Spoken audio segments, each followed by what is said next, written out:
All right, after watching Miss Gobelina at the press conference today at the White House, I really want to talk about why Donald Trump, who, I mean, honestly, he probably can't tell the difference between a wheel of brie and a block of drywall, why he is suddenly deciding to wage a war against Canadian dairy.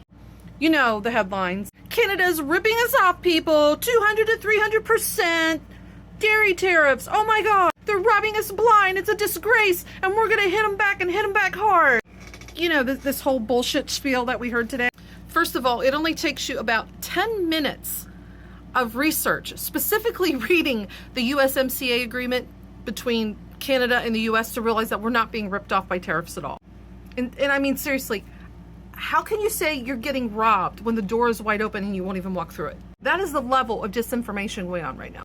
Fun fact number one, these so-called crippling tariffs by Canada on their dairy products, these only apply when we max out our zero tariff dairy limit. You know, that magic number that Trump decided on back in 2018 on how much in dairy sales we're allowed to have with zero tariffs before Canada imposes said tariff. Spoiler alert, we don't even come close to that limit, and we haven't for years. Again, public information between all of the different dairy companies, government information on both sides. I really feel this is kind of like, you know, you're throwing a fit because Netflix has like a 5-user limit and you've only got 2 profiles. This is a problem that does not fucking exist. And if it's a problem that doesn't exist, why is Trump pushing it? Because keeping his base angry keeps him in power. The angrier they are, the less they think. That's just human psychology 101. We're very emotionally driven creatures, and when we get all up in our feels, bye-bye rationality. So long critical thinking skill. Hello knee-jerk to the face reaction. Spite rules life. And I mean, this is a classic pattern that he always does. I mean, think about this. I mean, the first step that he always takes is to find some type of a villain. It just needs to be someone easy to hate, you know, like migrants, gay people, transgender people, Chinese people, apparently now Canadians as well.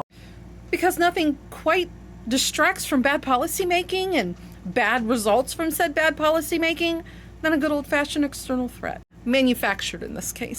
His next step is always creating outrage over nothing, as we're seeing here. Tell people they're getting screwed, even when they're clearly not. Make them afraid, make them mad, because when people are mad, they don't ask a lot of fucking questions at first. And then the third step is just making yourself the solution. And we see this all the time. Trump is always swooping in, making himself the hero of his self-made disaster. How often do we always say, I alone can fix this. This wouldn't have happened if I was president. I statements, But there's really a bigger picture to this. You have to understand this is not just about dairy. Do you not see how Trump is really setting up this whole America versus the world narrative? Every country is screwing us, laughing at us, cheating us, ripping us off, taking our job, taking our milk. Guys, this is isolationist propaganda 101.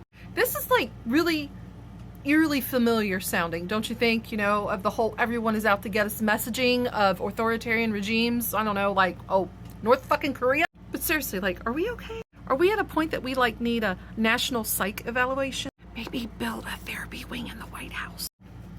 If you haven't figured it out yet, Trump doesn't give a rancid rat's ass about American farmers or your grocery bills. He's not fighting for you. He's fighting to keep you pissed off because a pissed off base is an obedient base. See, if he keeps his base foaming at the mouth, they're not going to be questioning why their wallets are getting lighter and yet the greatest president of all time is still cashing in. At least if this whole wannabe dictator gig doesn't pan out for him, you know, he's got a solid future in writing dairy-based erotica. 50 Shades of Whey coming to a bargain bin near you.